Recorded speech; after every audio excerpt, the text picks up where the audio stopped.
Hello and what is up guys, Rye here and welcome back to some more automation and BeamNG.Drive. You know what, it's been about a week since I posted or existed on YouTube, and I apologize guys, I'm sick right now, so I can't do too much, but we're gonna do a build today.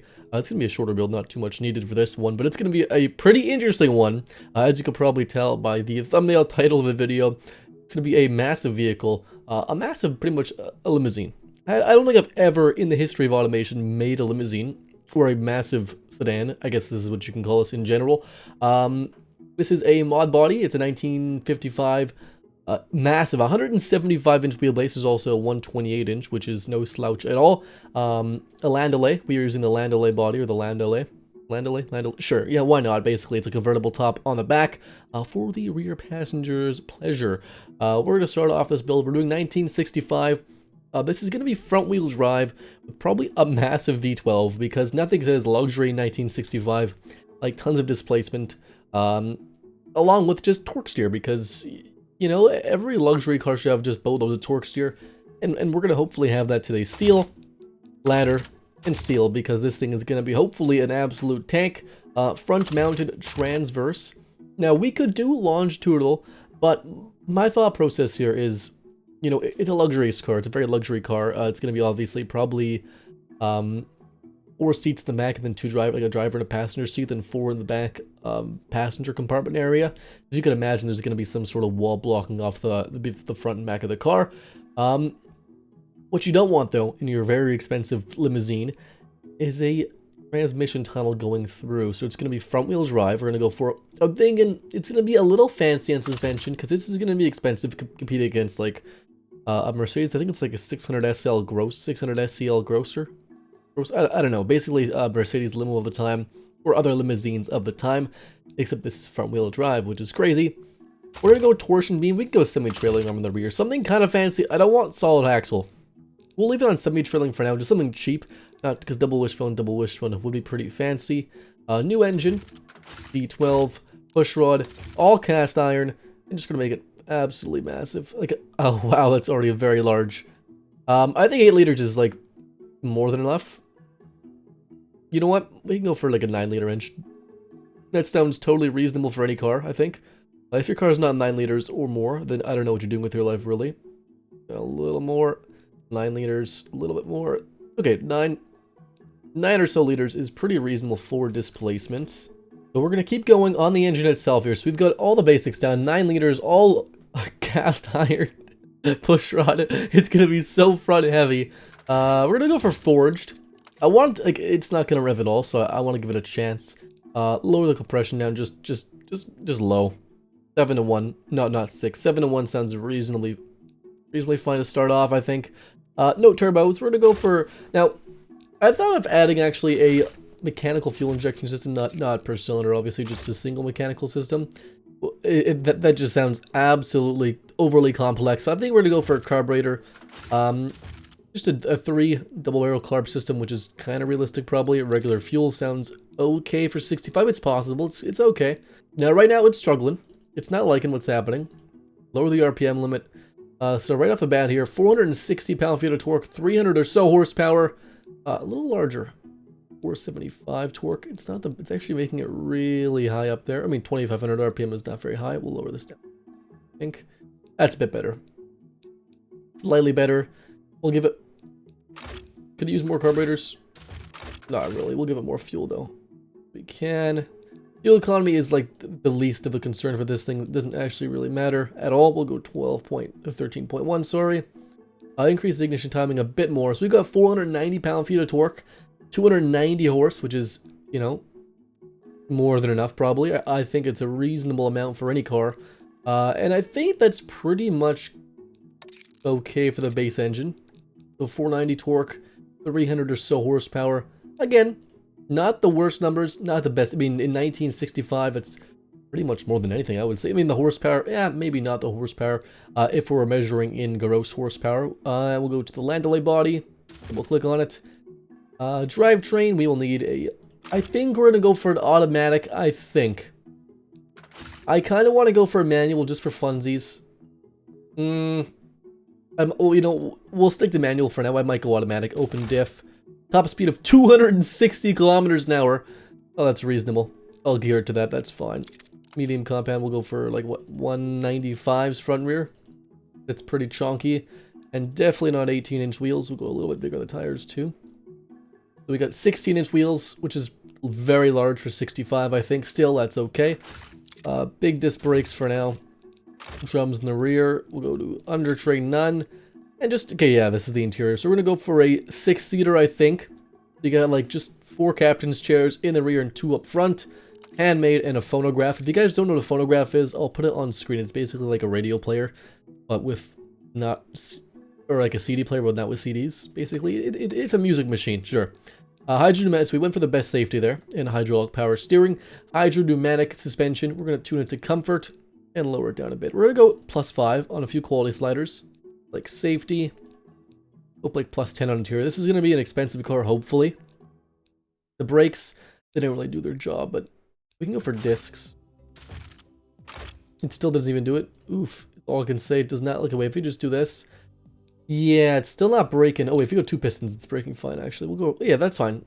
So very expensive brakes. We'll lower the comfort down, though, or lower the pad type down. 5,400 pounds is pretty heavy, I think, for 65, but it's a limousine with a 9-liter engine. What's the weight distribution? 6, oh, wow. Surprisingly not terrible. Roll angle is only 2 degrees.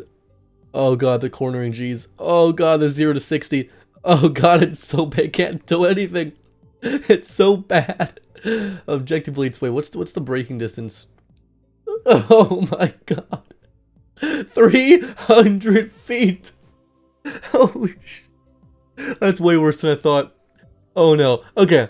What I'm gonna do now is design the car. We'll hop into BeamNG. We gotta do a brake test now. I want to do, can we do like a race test? I want to do a comfort test maybe, and we'll see how it goes. So sit back, relax guys, and I hope you enjoy. And we are starting the build for our ginormous luxury limousine. Of course, this is a Mercedes, I think it's an SCL 600 grosser body, if I'm not mistaken. It's basically a Mercedes limousine body. This is the Landaulet version of that, though. So we have a squared-off grille in the front at the beginning with dual headlights, basically, at the start. And some sort of small grills off the main grille. Adding a bit of detail to the front grille takes a little bit today. It's a little bit finicky, but that's all right. Adding a front bumper. I'm playing around with a few things here or there, like little bumperettes in the bumper, and then shipping out the housing for the main headlights, which I turned to black underneath it, and then add the headlights inside that after, adding some more detail here and there for the secondary side grills, and then working on the headlight housing itself, adding a few details inside it, similar bars as the primary grille inside the side profile, adding some side trim, and then some antennas on the front, and then just working with some more trim around the actual headlight housing again. Just to make it look a little bit better. Takes a bit of time though, but it gets done. Again, playing around with the front end some more because it does glitch out just a bit. Adding some door handles, a mirror on the sides, changing it to some amber turn signals in the back, or on the front at least. Working on the back, it's going to copy a similar design to the front of the car, with some sort of squared off taillights instead of circles though. I could have copied the Mercedes rear end, like the front end's kind of similar, but the rear, I didn't want to copy that at all, so we wanted something totally different. Some sort of square taillight system that I had there. I do end up deleting it all, going for a stock fixture, which I rarely do. But we added a stock fixture this time, and just playing around with the things like lighting and making sure the car looks good from some angles. Adding this indentation to the rear end, which I do change later on to make it asymmetrical, but I kind of like it how it is right now. Just one giant, almost grill at the rear, and then adding a spot for a license plate. Then I do edit the entire thing in the back, basically, after playing around with some colors, just to make it individual, sort of an offset license plate area. Quite kind of quirky, definitely unique in its own right, and not very common. I kind of like how it looks though. Adding some more wipers here or there for the car, and then some more detail in the back. And in front of us is a 1965 Harriet Landaulet.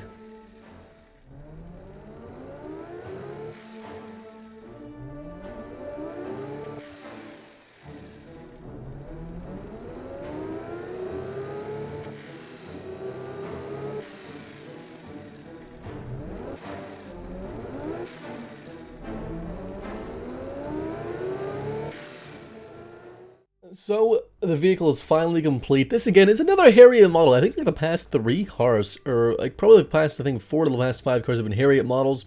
it's a newer brand. I like them a lot. The big engines are a lot of fun to make, pretty much meme cars. The Harriet Landaulet, I know Harriet is very original for their naming scheme here, is finished in front of us. So the front design, you know, this is a Mercedes I think it's an SEL 600 Grosser, 600 Grosser SEL, one of the three. Mod body, so it's just a massive limousine from Mercedes-Benz from the 60s and so on. This thing actually has a quite a bit larger engine than the Mercedes. The Mercedes has got a 6.3 liter, I think, V8. This is a 9 liter V12, definitely a little bit bigger. We could have made more power for sure, but we're making a lot of horsepower and torque. The Mercedes makes 250, we make 300, and they make, I think, 375 torque. We make 485. So definitely a bit more powerful in every aspect, and probably smoother as well because, of course, this is a V12 engine. The only difference really is they use, I think it's a single overhead cam, 2-valve setup with fuel injection, where we've got a carbureted push rod setup. We got 6 carburetors. It's a lot of carbs. 6 2-barrels actually. We got 12 valves of carburetors. It's a lot. It's a lot of carbs. So the vehicle is done. Yeah, design, it is similar. It's hard to make it not look like the Mercedes, but I think I did an okay job. On the front is still indistinguishably basically a Mercedes, but it's got some Harriet design cues. Now, Harriet likes to have all their cars with sort of an H shape in the front end, at least somewhere. We have basically the middle piece right here, and we have like the sides of the H on the side, and that's the middle of the H. So it's a bit of an H there. I know, you can sort of see it. We got 4 wipers, kind of weird. They wouldn't really work properly at all, but I can imagine there's just some sort of way where they're like sort of, oh, that's way too large anyways. Oh, wow, I didn't know that was that large. My gosh. Well, we'll go like that. That's okay. But yeah, we got 4 wipers. I'm sure they're sort of offset somehow. A massive, and I mean absolutely massive door. This is probably like a 5-6 foot door. It's crazy. Must weigh an absolute ton. The back end, I'm not sure if I like it 100%. Definitely took less time in the front. I like where I started, but I don't know if I like where I finished. I don't know if I like this black bit right here. It's not really a vent, it's just sort of some accent piece in the back. The trunk is only used. You don't look at the trunk. The back end's fine. It's fine. I didn't want to copy Mercedes. There's much as I could have wanted to have it unique, and I think it's unique at least in its own way. I'm not sure if it's 100% good, but I like it. 16-inch wheels. We still have a 3-speed manual, which is interesting. We could probably go for a 4-speed. We could probably go for a 4-speed manual. I think 5,400 pounds. Mercedes actually apparently had a 4-speed automatic gearbox. And they made this thing in the 60s. I'm not sure if that was the 1960s gearbox or like a later gearbox, but that's what I can find interesting. I don't know, maybe I'm wrong. It's gonna do a pretty interesting time on the test track, probably. Come on, let's see. 3 oh my gosh, 3 minutes 54 seconds. Top speed of 260 or 250 kilometers an hour is pretty decent. No locking differential for us. Massive brakes. And I'm pretty happy with the design. It looks very imposing. It's the kind of car that you drive. I mean, you wouldn't drive it. You'd get driven in it, but you'd get driven around in this car if you were a dictator. And I'm actually looking at the amount of cars that they made of these, and it's not a lot. They only made, I think it's like 2,700 total units ever, but not the Landaulets. The Landaulets, they only made, apparently, 59 ever produced in total. In total, 59 Landaulets ever. So if you're driving this car or being driven in this car, you're very special. And especially, man, is this a really long convertible top? I'm not even sure where it goes. Actually, probably just goes like right here, something like that. I'm not sure. We're gonna hop into BeamNG. We can't really race this thing. Maybe I'll race it against something else. Yeah, maybe I'll race it against another limousine somehow, if there's a BeamNG mod. But we're gonna take it for a quick spin, and I just want to see if it can handle at all. So I'll see you guys there in just a sec. So now we are in the old racetrack circuit with the Burnside Special. We're gonna have one after the other, probably something like that with the races. Actually, there's brake lights. You can't see them, but they're there. We're gonna do. We're missing a door too. I didn't even notice it. That's fine. We're gonna do 1 lap of this and then 1 lap of the Harriet Landaulet. We're gonna see what's what. We got drums in the front, drums in the rear. Rear-wheel drive, obviously, a bit of wheel spin there. We're gonna stay in third person here for this race today, probably. It is a 3-speed automatic gearbox, which isn't crazy good, but it's not. It's fine. It's smooth. We can't roll our own gears though, which kind of sucks. But you know, it is what it is. It's pretty quick. It's got pretty good power. It definitely doesn't feel like it. We're gonna cut the corner here a little bit. It doesn't feel like it's got only 140 or so horsepower. It's definitely a depressing amount of horsepower. It feels torquer than it is too, but rear-wheel drive, so it can help us rotate that rear end around when we need it. It's a long vehicle. It's not as long as the Landaulet. It's doing pretty good so far. Use the handbrake a little bit here. We're not going that fast anyways. It's not a speed demon for sure. We're already approaching a very slow time. I think my record's like a 110, 115, something like that. So a 1 minute so far. It's doing all right. Full power through here. Passing the 100 kilometers an hour mark. Well, the turn signal works at least. I like that. There's the 110 now. Come on, a little faster. One very slow top speed. Yeah, my car has definitely got a faster top speed. This thing is rear-wheel drive, though, and it's actually handling pretty good. Like, I'm not actually complaining. The handling's fine. We're not going that fast. There's a lot of body roll, though. My Landaulet doesn't have much at all. This is just a limousine, though, not a Landaulet. Unfortunately, there's not really any Landaulet mods that I can find.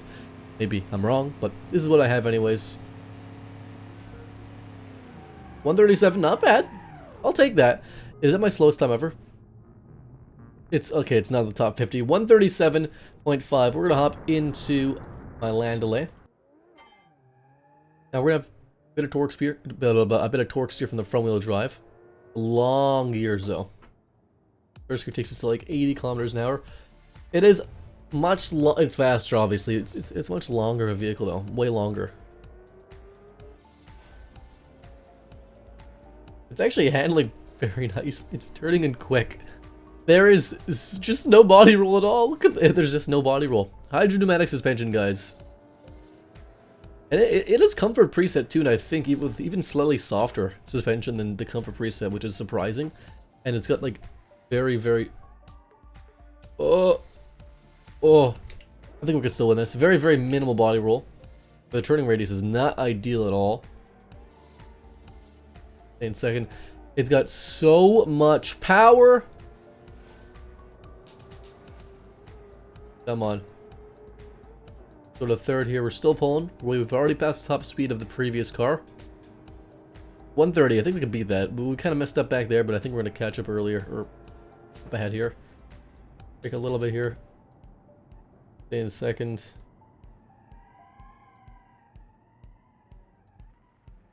Come on. Oh gosh. It does not like the turn. I think this is for sure a faster car. It's not much faster actually.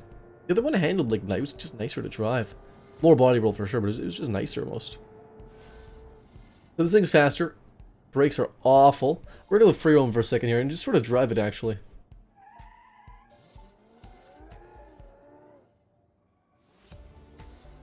Oh man, it does not like turning at all.